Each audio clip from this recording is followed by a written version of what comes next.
ini yang di samping Inus, yang tangannya lurus ini. Yunus Sedafi bang. Yang sedang tuh asli Rosid. Rosid. Rosid itu aja lagi itu baru Rosid. Kawannya si Rosid. Kawan si Rashid. Dari pengungsi itu hanya kamu? Itu rohnya bicara dasar mana tuh azan naga punya manusia sih. Mana Rohingya bicara.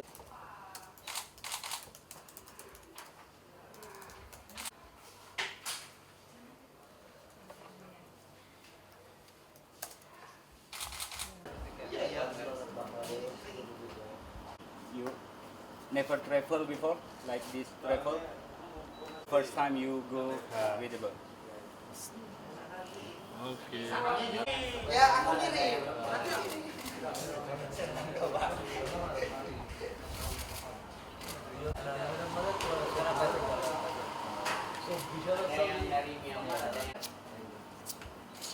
Amin. Amin. Anis Muhaimin.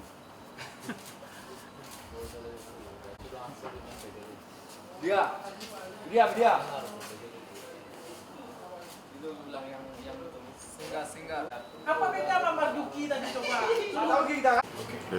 Ya, Makassar saat ini berapa banyak sudah warga Rohingya yang dilakukan pemeriksaan oleh Polres dan seperti apa perkembangannya? Ya, baik. Jadi dapat kami sampaikan saat ini Satreskrim Polresta Banda Aceh telah mengamankan 11 orang warga Rohingya ya berkelamin laki-laki.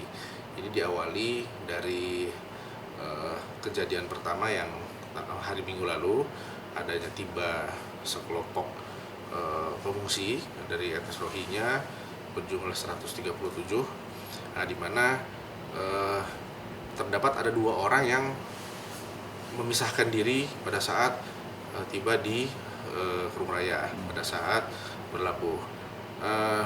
Nah 2 orang ini atas nama Muhammad Anisullah dan Muhammad Amin. Nah diduga 2 orang inilah yang mengendalikan ya. Nah dari hasil penyelidikan dan dari hasil pengembangan kami memang kedua orang ini mempunyai peran yang penting pada saat pergeserannya kelompok etnis Rohingya ini, di mana diduga dari saksi-saksi yang lain kami kita lakukan pemeriksaan, diduga ya di sini ada transaksi, ada keuntungan yang dimiliki, kemudian memang ada termasuk yang mengendalikan, yang merekrut juga mengendalikan sekian ratus orang yang etnis Rohingya yang dibawa ke masuk ke dalam perairan Indonesia ke Aceh tanpa membawa dokumen. Status mereka sekarang 11 ini seperti apa? Status saat ini memang kami belum menetapkan tersangka. Memang saat ini kami masih mendalami alat bukti. Ya, kami berkoordinasi dengan imigrasi, kami berkoordinasi dengan saksi ahli bahasa, kemudian juga nanti dengan Ditreskrimum juga. Ya, kita bekerja tim saat ini untuk memperkuat alat bukti. Saat ini mereka masih saksi, namun akan segera kita tetapkan tersangka. Kalau dari pemeriksaan sementara ini terindikasi mereka melanggar pasal apa? Ya. TPPU atau penyelundupan orang apa sebenarnya? Ya, jadi dugaan saat ini perbuatan pidana yang memang mereka lakukan lebih ke arah ke penyelundupan manusia ya, people smuggling. Ini sebagaimana dalam pasal 120 ayat 1 di Undang-Undang Imigrasi. Ya. Sampai kapan mereka akan ditahan? Sementara memang diamankan ya, kami koordinasi dengan imigrasi karena memang yang rekanan kawan lainnya pun juga masih ada di penampungan di Balai Mesiraya, ya artinya kita masih pemeriksaan intens, belum ada kita lakukan penahanan gitu. Masih kita lakukan pemeriksaan aja. Berarti kalau alat bukti lain atau barang-barang bukti ada nggak yang disita? Bukti yang kita sita, yang sudah mulai kita sita, nah mungkin kapal ya, kapal sudah kita polis lain, ya kemudian juga ada bukti video ya yang diduga menggambarkan di situ ada transaksi pembayaran gitu ya, dan juga ya saksi-saksi verbal ya saat ini. Berarti ini yang diamankan Pak Kasat perannya seperti apa? Apakah termasuk juga ada kapten kapal atau? Ya, Jadi peran diduga dari Muhammad Amin ini sebagai kapten kapal yang juga mengendalikan, dan memang dia memang 50 orang dari 137 ini termasuk yang dia rekrut gitu. Diduga dari 50 orang ini dia yang rekrut gitu loh.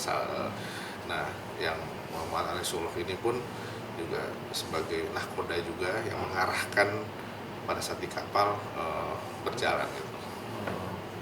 Berapa Pak Kasat mereka harus bayar dari Saya belum, karena beragam berapa jumlahnya belum, nanti akan saya detail lagi berapa orang-orang poinnya per kepalanya.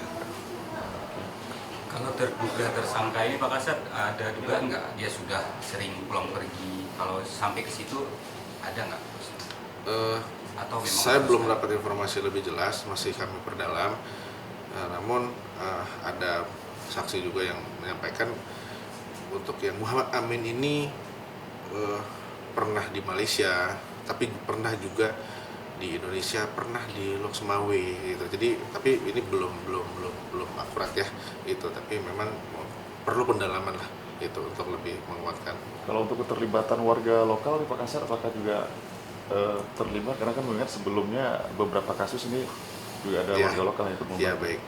Jadi untuk kita ketahui yang namanya pidana penyelundupan ini kan sudah jelas ya, lebih kepada terorganisir ya, berjalan terorganisir dan antar negara, yang otomatis diduga juga ada peran lokal. Bisa jadi, ini bisa jadi dan artinya perbuatan mereka sudah lebih melebar ya gitu. Nah, kami memang tidak bekerja sendiri. Saya sudah koordinasi dengan Barreskrim Polri dan juga dengan Ditreskrimum yang nantinya perkembangan pendidikannya akan lebih meluas gitu loh. Bisa saja ada orang lokal ataupun orang asing lain gitu kan yang jaringan ke negara lain. Berarti sejauh ini belum mengarah ke identitas ke orangnya. Belum. Karena artinya kan kami saat ini akan penetapan tersangka yang di rombongan ini dulu gitu. Kalau untuk alat komunikasi? Alat komunikasi handphone. Oh ya, salah satunya handphone. Handphone itu dari sekian ratus itu ada 137 yang mau handphone memang cuma 2 betul ya, dari diduga yang akan menjadi pelaku ini ya gitu loh. Dari Muhammad Anisullah dan Muhammad Amin ini.